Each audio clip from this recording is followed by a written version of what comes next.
सातारा जिल्ह्यातील आजच्या top 10 news दिनांक 23 जून 2026. Powered by be vocal for local. आपली खरेदी आपल्या शहरात, आपल्या साताऱ्यात. उत्तर प्रदेशातील लखनौ येथे कोचिंग क्लासच्या भीषण अग्नी तांडवात 15 विद्यार्थ्यांचा मृत्यू. सातारा जिल्हा प्रशासनाने जिल्ह्यातील कोचिंग क्लासेसचे ऑडिट करून क्लासेस चालकांना योग्योपार्जन करण्यास बाध्य करावे. उत्तर प्रदेशमधील लखनौच्या अलीगंजमधील पुरानिया परिसरातील कोचिंग क्लासच्या एका 3 मजली इमारतीला भीषण आग लागली आहे. या आगीत 15 विद्यार्थ्यांचा मृत्यू झाला. सातारा जिल्ह्यातील कोचिंग क्लासेसची ही परिस्थिती काही वेगळी नाही. इथेही बरेच ठिकाणी अडगळीतल्या इमारतीत दाटीवाटीने कोचिंग क्लासेस चालवले जातात. तिथे सुरक्षाच्या उपाययोजना पुरेशा नाहीत. सातारा जिल्हा प्रशासनाने जिल्ह्यातील सर्व कोचिंग क्लासेसचे ऑडिट करून क्लासेस चालकांना विद्यार्थ्यांच्या सुरक्षा संदर्भात योग्योपार्जन करण्यास बाध्य करावे, म्हणजे कोणतीही अनुचित घटना घडणार नाही. सातारा जिल्ह्यात पाणी उपसा बंदी आदेशात 26 जून पर्यंत शिथिलता. सध्या पावसाने ओढ दिली असून मान्सून पूर्व आता मान्सूनचा पाऊस अपेक्षित प्रमाणात पडत नाही. त्यामुळे कोयनेसह अन्य स्थानिक धरणे, नद्या, तलाव या ठिकाणी केवळ पिण्याच्या पाण्याचा पाणीपुरवठा योजना वगळता अन्य सिंचन पाणी योजनांचे वीज कनेक्शन बंद करण्याचे आदेश प्रशासनाने देण्यात आले होते. स्वाभिमानी शेतकरी संघटना, राष्ट्रवादी काँग्रेस व जनतेच्या आंदोलनाच्या इशाऱ्यानंतर 26 जून पर्यंत उपसाबंदी आदेशात शिथिलता देण्यात आली आहे. जिल्ह्यातील कृष्णा नदी व तिच्या उपनद्या कोयना, कुडाळी व मुरमोडी, वांग, उत्तरमांड यावर लागू केलेली पाणी उपसाबंदी 26 जून पर्यंत शिथिल करण्यात आल्याची माहिती सातारा पाटबंधारे प्रकल्प मंडळ साताराचे अधीक्षक अभियंता जयश्री शिंदे यांनी दिली. मागील काही दिवसांपासून पाण्याअभावी शेतीत फार मोठे नुकसान होत होते. त्यामुळे शेतकऱ्यांना तात्पुरता होईना पण दिलासा मिळाला आहे. एल निनोच्या पार्श्वभूमीवर शेतकऱ्यांनी नियोजनबद्ध शेती करावी. जिल्हा अधीक्षक कृषी अधिकारी भाग्यश्री फरांदे. प्रशांत महासागरातील बदलत्या हवामान परिस्थितीमुळे यंदाच्या मान्सूनवर एल निनोचा प्रभाव पडण्याची शक्यता भारतीय हवामान विभागाने व्यक्त केली आहे. त्यामुळे पावसाचे अनियमित वितरण, पावसातील दीर्घखंड, उशिरा मान्सून आगमन, कमी पर्जन्यमान, तापमानात वाढ आणि मान्सूनची लवकर माघार अशा परिस्थिती निर्माण होऊ शकतात. या पार्श्वभूमीवर शेतकऱ्यांनी खरीप हंगामाचे योग्य नियोजन करावे असे आवाहन जिल्हा अधीक्षक कृषी अधिकारी भाग्यश्री फरांदे यांनी केले. कृषी विभागाने शेतकऱ्यांना जोखीम कमी करण्यासाठी एकात्मक शेती पद्धती, आंतरपीक व मिश्रपीक लागवडीचा अवलंब करण्यास सल्ला दिला आहे. सोयाबीन, तूर, माजरी, मूग, उडीद, ऊस, भाजीपाला अशा मिश्रपीक पद्धतीमुळे पिकांचे नुकसान झाले दुसऱ्या पिकातून उत्पादन मिळू शकते. पीक उत्पादन खर्च कमी करावा. भारतीय हवामान विभागाच्या अंदाजानुसार पेरणी योग्य 75 ते 100 मिलीमीटर पाऊस झाल्यानंतर पेरणी करावी. हवामान अंदाजाने कृषी विभागाकडून वेळोवेळी दिल्या जाणाऱ्या सूचनांचे पालन करावे असे आवाहन श्रीमती फरांदे यांनी केले आहे. स्मार्ट वीज मीटर रद्द करा. कराड तहसील कार्यालयावर मोर्चा. स्मार्ट मीटर बसवण्याच्या प्रक्रियेत ग्राहकांची दिशाभूल होत असल्याने विविध सामाजिक, शेतकरी आणि राजकीय संघटनेच्या वतीने आक्रमक भूमिकेत सोमवारी कराड वीज वितरण कार्यालय व तहसील कार्यालयावर जन आक्रोश मोर्चा करण्यात आला. स्मार्ट मीटर रद्द करा अशा जोरदार मागणी यावेळी करण्यात आली.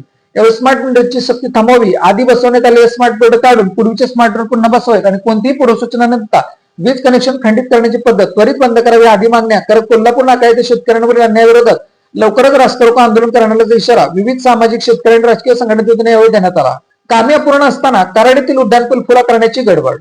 उड्डाणपुलाच्या सुरक्षेसंदर्भात नितीन काशीद यांची राष्ट्रीय महामार्ग प्राधिकरणाकडे धाव. कराड मलकापूर हद्दीतील युनिक 6 पदरी उड्डाणपूल वाहतुकीसाठी सुरू करण्याची घाई होत आहे. कामे अपूर्ण असताना उड्डाणपूल खुले करण्याची गडबड करू नये, सर्व आवश्यक सूचना उपाययोजना पूर्ण करण्यात यावेत अशी मागणी नगरसेवक तथा शिवसेना जिल्हा प्रमुख नितीन काशीद पाटील यांनी राष्ट्रीय महामार्ग प्राधिकरणाकडे केली आहे. कराड उड्डाणपुलाच्या रस्ते सुरक्षेच्या दृष्टीने आवश्यक असलेल्या काही उपाययोजना अद्याप पूर्ण आहेत. उड्डाणपूल सुरू करण्यापूर्वी रिफ्लेक्टर, रेडियम चिन्हे, दिशादर्शक व इशारा फलक, क्रॅश बॅरियर्स, प्रकाश व्यवस्था तसेच रस्त्यावरील मार्किंग यासारख्या सुरक्षा सुविधा पूर्ण नाहीत. वरील कामे पूर्ण होण्यास आणखी कालावधी लागणार आहे. अपुऱ्या कामांमुळे अपघाताची शक्यता आहे. उड्डाणपूल सुरू करत असताना सर्व सुरक्षा मानकांची पूर्तता झाल्यास भविष्यातील अपघातांचा धोका कमी होण्यास मदत होणार आहे असंही त्यांनी म्हटले. कंत्राटी कर्मचाऱ्यांच्या हक्कांसाठी सातारा जिल्हाधिकाऱ्यांसमोर अन्नत्याग आंदोलन. कार्यकारी अभियंता यांत्रिकी विभाग सातारा अंतर्गत कार्यरत कंत्राटी कर्मचारी थकीत वेतन, पीएफओ, ईएसआयच्या रकमांबाबत सुरू असलेल्या समस्यांविरोधात रयत क्रांती संघटना आक्रमक झाली आहे. या मागण्यांसाठी संघटनेच्या वतीने सोमवारपासून जिल्हाधिकाऱ्यांसमोर अन्नत्याग आंदोलन सुरू करण्यात आले आहे. रयत क्रांती संघटनेचे सातारा जिल्हाध्यक्ष मधुकर एकनाथ जाधव यांच्या नेतृत्वाखाली आंदोलन करण्यात येत असून संबंधित प्रश्नाबाबत अनेकदा निवेदन व तक्रार सादर करून प्रशासनाने योग्य दखल घेतली नसल्याचा आरोप संघटनेने केला आहे. निमित्त डिलिव्हरीचं काम चोरीचं. घरफोडी प्रकरणी ब्लिंकिटच्या कर्मचाऱ्याला अटक. 13 लाखांचा मुद्देमाल हस्तगत.